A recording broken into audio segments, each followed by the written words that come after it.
नमस्कार दोस्तों, स्वागत है आप सभी का अपने YouTube चैनल शिव फैक्ट्स में।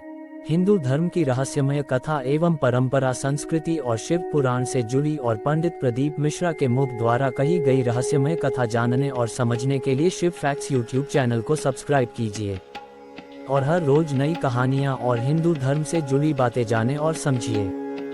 धन्यवाद। दीजे साथ और पोता तुमने ऐसो दीजे दीजे फूल गुलाब मारा द्वारिका नाथ मारा चार भुजारा नाथ। हे प्रभु कृपा। एकादशी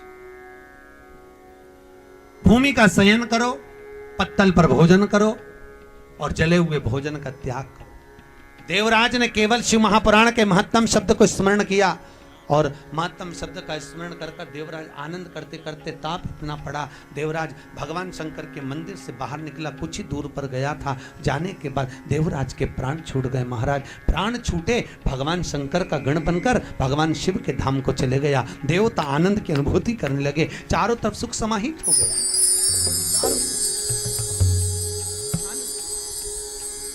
ब्राह्मण कुल में जन्म लेने के बाद भी ब्राह्मण कर्म नहीं कर पाया और ब्राह्मण ना कर्म करने के बाद भी भगवान की भक्ति में डूब गया। राजा श्वेत का चरित्र आप लोग सुने होंगे। राजा श्वेत जो भगवान शिव की आराधना में डूबे रहते, दिन रात भगवान शंकर की आराधना, शिव जी का स्मरण करना, शंकर का भजन करना, शंकर की स्मरण करना, शंकर भगवान को ले जाकर जल चढ़ाना। सारे 33 कोटि देवताओं में केवल एक देव अधिदेव महादेव एक ऐसे हैं जो अपनी मस्ती में रहते हैं महाराज। और दुनिया के लोग उनके भगत भी ऐसे हैं, जब फुर्सत जब फ्री तब लोटा में पानी भरा, शंकर जी को ले जाकर चढ़ा दिया। और कहीं कहीं के तो इतने आलसी कि मंदिर का ही लोटा, कलश भी मंदिर का, शंकर भी मंदिर का और पानी भी मंदिर का, वहीं से भर के वहीं उठा उठा के चढ़ा दे। शंकर भगवान भी मन में सोचे, आई काय को तेरे घर ही आ जा तो वहीं चढ़ा देते, इतना भी कष्ट काय को करा। सबसे सरल महाराज, पहले के समय में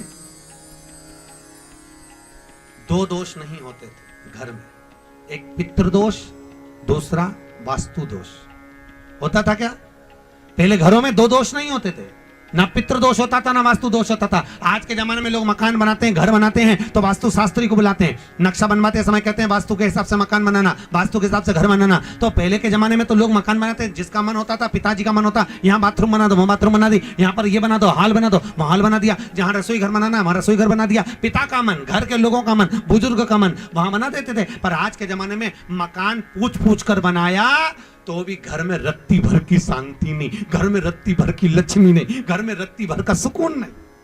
घर से बाहर रहती शांति रहती, घर के जैसी अंदर घुसी वैसी अशांति चालू। फिर किसी को बुलाया, हमारे घर में क्या हो गया, वास्तु दोष, पितृदोष है। पहले के जमाने में 2 दोष नहीं होते थे, ना पितृदोष होता था ना वास्तु दोष होता था। क्यों? क्योंकि घर के लोग घर के मटके में से, हंडे में से, परिंडे में से, मटके में से पानी लेते थे और पानी ले जाकर अपने घर में से लेकर जाकर शंकर को चढ़ाते थे। तो घर का जो मटका होता है, पानी भरने का जो मटका पात्र होता है, वो पितरों का स्थान होता है। और घर में से जब पानी लेकर जाते थे तो पूरे घर का वास्तु दोष उस पानी के अंदर जाता था और घर के मटके में से पानी ले जाते थे तो पितृदोष उसमें समाहित होकर चला जाता था। शंकर को चढ़ाने से वास्तु दोष और पितृदोष दोनों समाप्त हो जाता था महाराज, दोनों। अब आज के जमाने में घर का पानी कोई चढ़ाता ही नहीं है, इसीलिए घर में दोनों दोष लगे। जल समर्पित, पानी समर्पित, समर्पण, बिना समर्पण की श्रेष्ठता नहीं है। समर्पण की शुद्धता का भाव हो। भगवान शिव की कथा कर रही है, शंकर की कथा वर्णन कर रही है महाराज। भूत बामन भूतेश्वर देवराज का चरित्र कर रहा है। फिर आगे जो चरित्र का वर्णन किया है, भगवान शंकर के आनंद में जो चरित्र का वर्णन किया, एक बिंदुक नाम का ब्राह्मण धन लेकर आता था, धर्म पत्नी को देता, धर्म पत्नी नहीं, पत्नी को देता। धर्म पत्नी और पत्नी में जमीन और आसमान का अंतर है, बहुत अंतर है। वेद व्यास जी ने गांधारी के नाम के आगे पत्नी लिखा है। किन्ने? वेद व्यास जी ने। क्या लिखा? गांधारी धृतराष्ट्र की पत्नी। रामचरितमानस में तुलसीदास जी ने रावण की धर्म पत्नी मंदोदरी लिखा। क्या नाम लिखा है? जम के बताओ। धर्म पत्नी मंदोदरी। और वेद व्यास जी लिख रहे हैं गांधारी के लिए पत्नी गांधारी। कितना अंतर है? वो धर्म पत्नी, ये पत्नी। तो क्यों लिखा? क्योंकि धर्म पत्नी और पत्नी में जमीन और आसमान का अंतर होता है। पत्नी वो होती है जो पति को पतन के रास्ते पर ले जाती है। पत्नी वो होती है जो पति को सिनेमा घर ले जाती है। पत्नी वो होती है जो पति को मायके ले जाती है। पत्नी वो होती है जो पति को शॉपिंग मॉल ले जाती है। पत्नी वो होती है जो पति को घुमाने फिराने ले जाती है। और धर्म पत्नी वो होती है जो पति को शिव महापुराण की कथा में लाती है। वो धर्म पत्नी।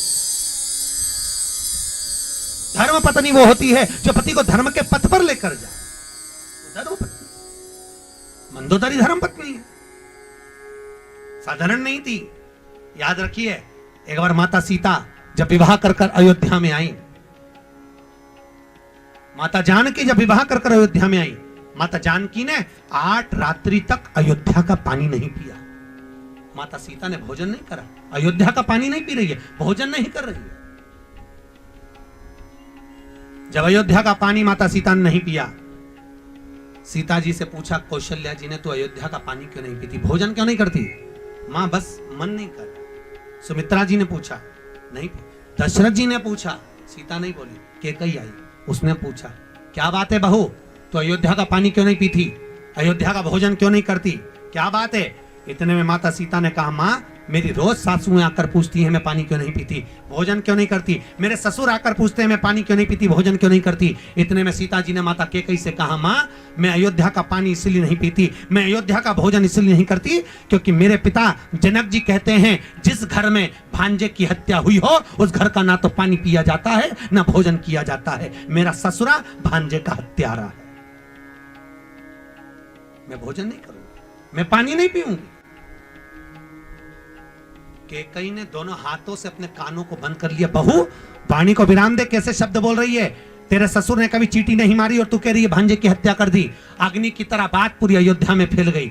जैसे अयोध्या में बात फैली, दशरथ जी के कानों में शब्द गया कि मेरी बहू ने मुझ पर भांजे की हत्या का दोष लगाया है।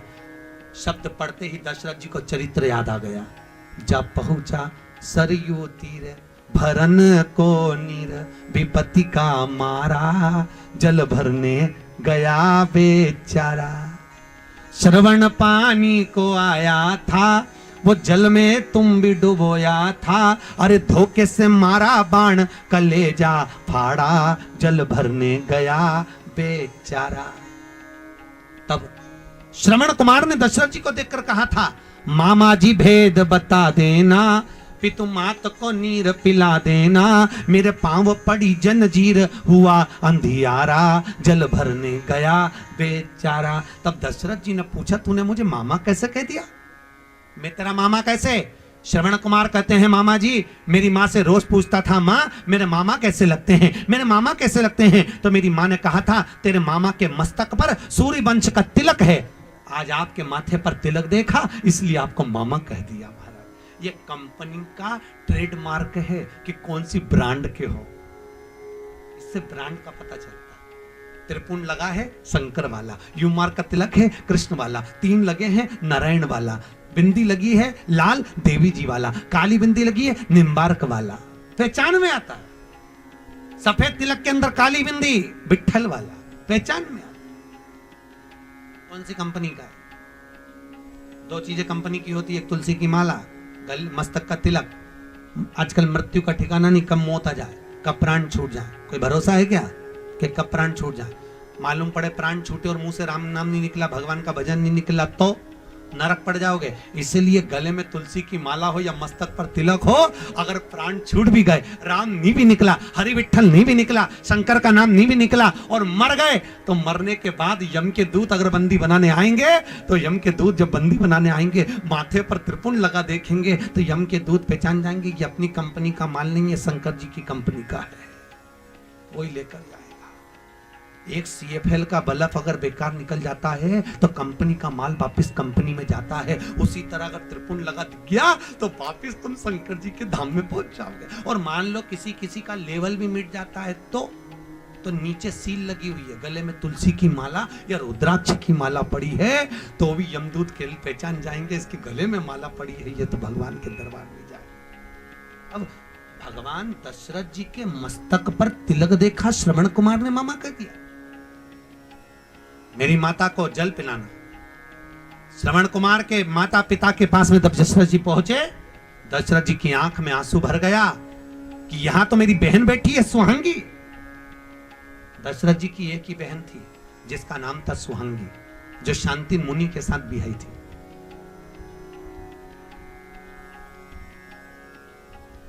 यहां मेरी बहन बैठी, देखा आंख का आंसू दशरथ जी का बहन के पांव पर गिर गया। बहन ने कहा, भैया आप?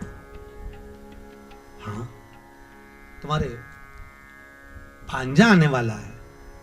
भांजा वो जल लेने गया है।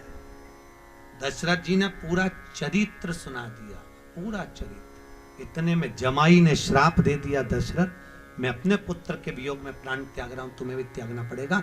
आज दशरथ जी को वो चरित्र याद आया कि मेरी बहू गलत नहीं कर रही है, मेरे हाथों से भांजे की हत्या हुई है। विश्वामित्र जी जाकर पूछो क्या करा जाए कि भांजे की हत्या का दोष मिट जाए। विश्वामित्र जी ने कहा 10,000 ब्राह्मण को एक जगह पर बिठाकर भोजन कराओ, दक्षिणा देकर विदा कर दो, भांजे की हत्या का दोष मिट जाएगा। वैसा पूछा सीता से, करा दें? सीता जी ने कहा मेरे पिताजी ने ये नहीं बताया।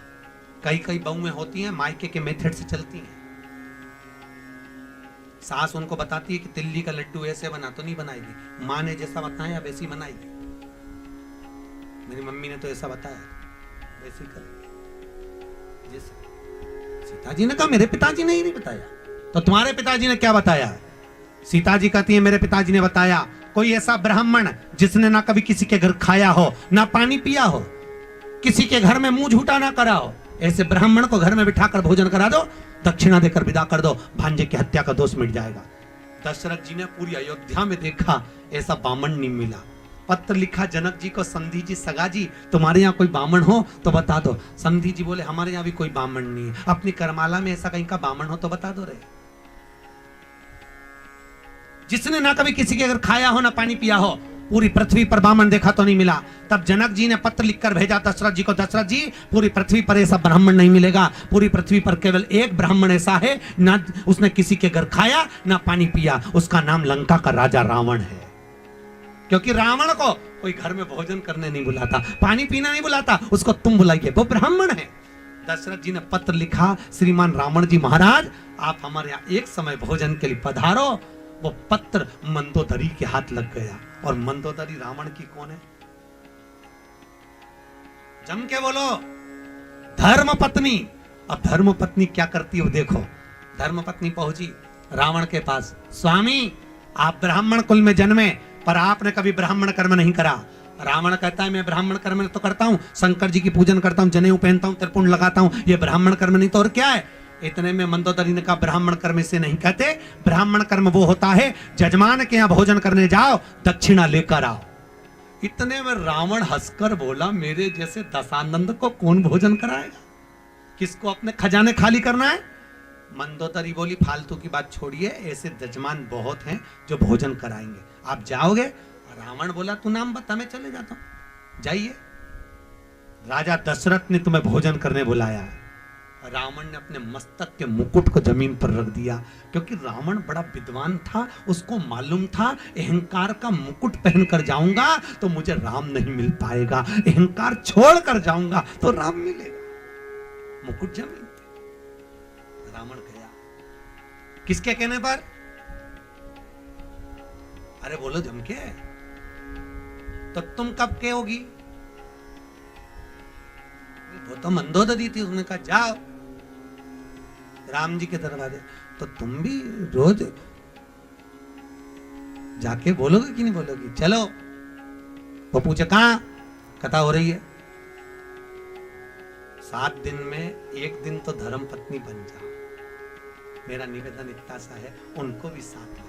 और जो न्याय, तो निवेदन है जो कथा सुनने न्याय माताओं, उसको पूरी कथा यहां से जाकर पूरी पूरी सुनाओ। इंदौर की कथा याद आ गई हमको, गुमास्ता नगर में कथा थी। हमने कहा जितनी कथा यहां सुनकर जाओ, सारी कथा घर पे सुनाओ। एक नई नवेली बहू, 3 महीने हुए थे शादी के, 3 महीने शादी के, वो रोज जाए कथा सुनाए। एक दिन वो हमारे पास आकर बोली, गुरुजी आज मेरा सेठ आया है, पति आया है। मैंने कहा बेन आखिरी में मिलवाना, बेलपत्र देंगे। हो आखिरी में मिलने आए, हमने बेलपत्री दी। हमने पूछा भैया 3 दिन कथा में नहीं आए, आज चौथे दिन कैसे आ गए? उसने कहा गुरुजी सही बोलूं? मैंने कहा बोल। कि गुरुजी रात को 9 से 12 सुनने से अच्छा है दिन में 3 से 6 सुन लूं, क्योंकि पूरी रात बैठ के ये कथा ही सुनाती रहती है। तो तुम भी नियम ले लो, यहां से जाने के बाद पूरी पूरी कथा। ए जी पाँव दबा दबा के, गला नहीं, पाँव पूरी पूरी कथा। मंदोदरी ने भेज, धर्म पत्नी भेजी, और मंदोदरी ने भेजा। पहुंचे रावण, दशरथ जी को मालूम पड़ा लंकाधिपति रावण आया, ब्राह्मण आया है। दशरथ जी तुरंत आए। दशरथ जी ने आकर रावण के चरण धोए। राम जी ऊपर छत पे खड़े हुए देख रहे थे, आज मेरे पिता रावण के चरण धो रहे हैं। राम जी जान गए मेरे पिता ने रावण के चरण धोए हैं, तो एक दिन मैं भी इस रावण के चरण जरूर धोऊंगा, क्योंकि जैसा बाप करता है वैसी औलाद करती है। ये भी तो होता है। एक माता पिता ने अपने बच्चे से कहा, सुन शाम को गुरुजी आएंगे, प्रणाम करना। हो शाम को गुरुजी आए, पिताजी ने कहा चल प्रणाम कर, नहीं करना। पिताजी ने कहा प्रणाम कर, नहीं करना। पिताजी ने 2 धर के दिया। बच्चा रोने लगा, माँ आई बेटा अपने गुरुजी प्रणाम कर, नहीं करना। माँ ने भी धो दिया, 4 धर के दिया। बच्चा रो।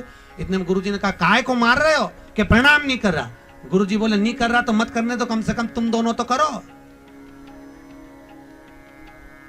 तुम दोनों करो।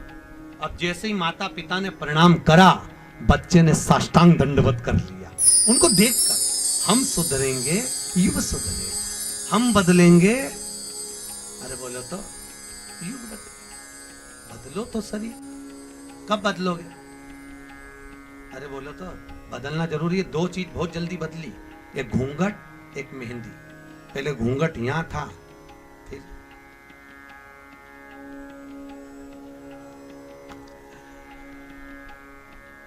अब तो बहुएं 2 बार घूंघट इतना जब लेती है, जब एक बार शादी करके आती है तब मुंह दिखाई होती है तो सोने की रकम मिलती है, और एक बार घूंघट इतना जब लेती है जब घर में डोकरा डोकरी बुढ़ा बुढ़ी मरे तब। क्योंकि आंख में आंसू तो एक भी आए नहीं, बट डिजाइन में सब पल्लू करके होती है बस। 2 बार 2 चीजें बहुत जल्दी बदली, एक वो घूंघट, एक बार मेहंदी। मेहंदी यहां थी,